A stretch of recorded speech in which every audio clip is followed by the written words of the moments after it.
visit him and see him behind a plexiglass window. We cannot have any contact with him. And the last words I remember was my son, who's 3, who was 4 years old that day. It was actually his birthday the day we visited him. He says, "I want to hug my Baba," and he can't.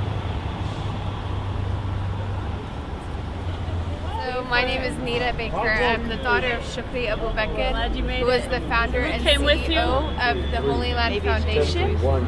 And he was sentenced to 65 years in prison, and he is in Indiana, Terre Haute, Indiana, currently about 14 to 16 hours away from home by driving.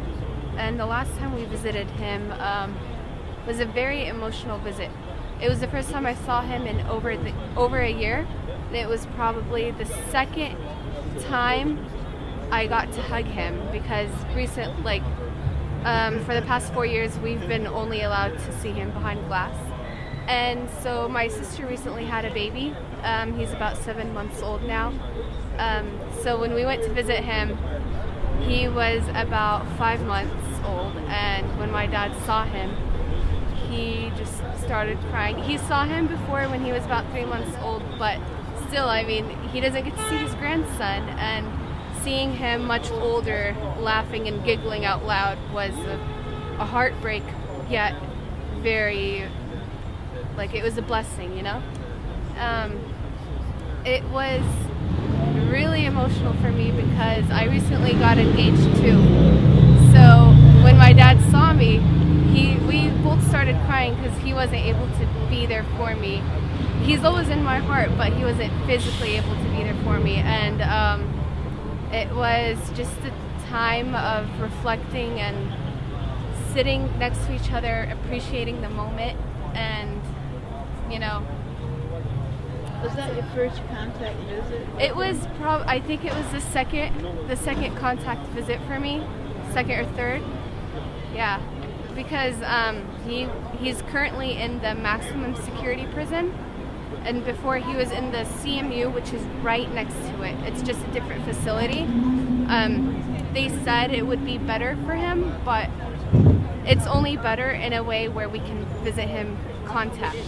Other than that, it's very bad condition because he's not able to do anything, literally do anything. Everything is monitored, everything. And before, when he was in the CMU, he would be able to, you know, walk around the unit whenever he wants, go to the library whenever he wants. But this time, it's actually, you know, you have a certain time, you have a limit for everything. So a prisoner does not have any rights, unfortunately, but hopefully justice will prevail and the truth will soon be revealed, and the truth can't be threatened because, you know, it's the truth.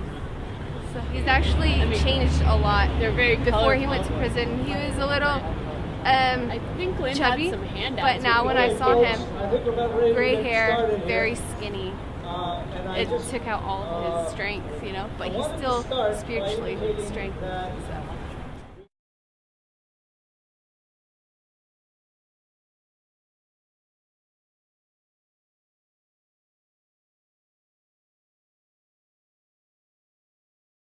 Assalamu alaikum.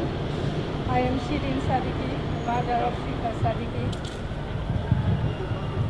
I am very glad to be here with all my sisters and their families. Many of you know about my son.